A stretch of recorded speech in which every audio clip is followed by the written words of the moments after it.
Hello class fourth. Subject है बच्चों आपका हिंदी रिमझिम। और इसमें देखिए आज भी मैं कुछ प्रश्न आपको करवाऊंगी, ठीक है। तो एग्जामिनेशन में ये आ सकते हैं, तो इनको ध्यान से आप सुनिएगा, ठीक है। तो सब कल भी मैंने ये करवाए थे, दान का हिसाब, ठीक है। तो इसको आप अपनी बुक पे भी देख लीजिए, अपनी कॉपी खोल लीजिए, दान का हिसाब, ठीक है। इस क्वेश्चन मैंने आपको कराए थे, जिसमें देखिए पहला प्रश्न है आज, राजा किसी को भी दान क्यों नहीं देना चाहता था, ठीक है। जो उसमें राजा था उस पाठ में, तो वो किसी को दान नहीं देना चाहता था, ये आपको भी पता है, ठीक है। राजा क्या था, बहुत कंजूस था, जैसे ही दान का नाम आता था वो पीछे हट जाता था।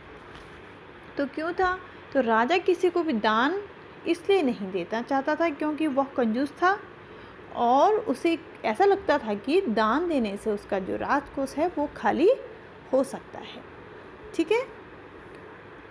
अगला देखिए, राज दरबार के लोग मन ही मन राजा को बुरा कहते थे, लेकिन वे राजा का विरोध क्यों नहीं कर पाते थे, ठीक है।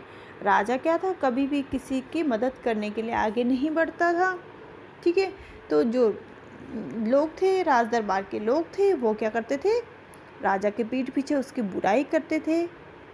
और लेकिन राजा के सामने किसी की हिम्मत नहीं होती थी। क्यों नहीं होती थी, तो राज दरबार के लोग राजा का विरोध इसलिए नहीं करते थे क्योंकि उन्हें राजा के क्रोधित होने का भय रहता था कि कहीं राजा क्या हो गए, क्रोधित हो गए, गुस्सा हो गए, तो वह क्या कर देंगे, उनको दंड दे देंगे। क्या कर देंगे, दंड दे देंगे, ठीक है। इसीलिए वे क्या नहीं करते थे, राजा का विरोध नहीं कर पाते थे।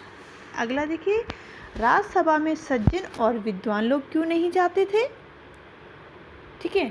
राजा के जो राजमहल में कौन कौन जाते थे, चापलूस लोग ये सब जाते थे, लेकिन सज्जन और विद्वान लोग नहीं जाते थे। क्यों नहीं जाते थे, तो राजसभा में सज्जन और विद्वान लोगों का सत्कार नहीं किया जाता था, इसलिए वे राजसभा में नहीं जाते थे।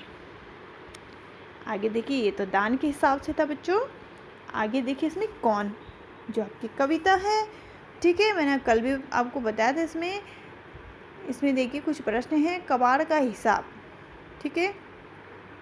कबाड़ी क्या क्या सामान खरीदते हैं, आपके घर में कबाड़ी जो आते होंगे तो वो क्या क्या सामान खरीदते हैं, तो कबाड़ी पुराने अखबार, किताबें, कॉपियाँ, लोहा, प्लास्टिक, जितनी भी आपकी ऐसी चीज़ें होती हैं उनको खरीदते हैं। तुम्हारे घर से सामान ले जाकर कबाड़ी उसका क्या करते हैं, फेंक देते हैं।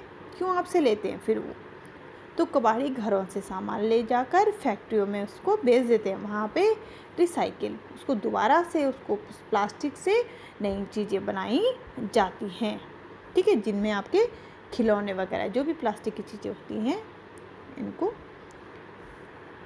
आगे देखिए, अगर कबाड़ी तुम्हारे घर का कबाड़ ना खरीदे तो क्या होगा, ठीक है।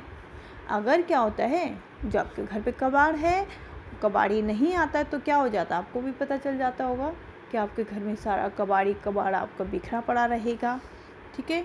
तो अगर कबाड़ नहीं खरीदेगा तो घर से कबाड़ से भर जाएगा, उसे इधर उधर फेंकना पड़ेगा, ठीक है। या तो घर कबाड़ से भर जाएगा, या तो आपको क्या करना पड़ेगा, कहीं उसको फेंकना पड़ेगा। तो ये बच्चों, ये दो पार्ट से आपको प्रश्न करने हैं। पार्ट है आपका कौन, ये कविता, और दान का हिसाब, ठीक है। तो ये दोनों पार्ट से आपको ये क्वेश्चन करने हैं, साथ में आपको क्वेश्चन लर्न भी करने हैं। और जो मैं आपको यहाँ पे क्वेश्चन बता रही हूँ कि आपको कॉपी से चीटिंग नहीं करना है, ओके। आपको आंसर बुक से लिखना है, उसके बाद आपको खुद से इसके आंसर लिखने हैं।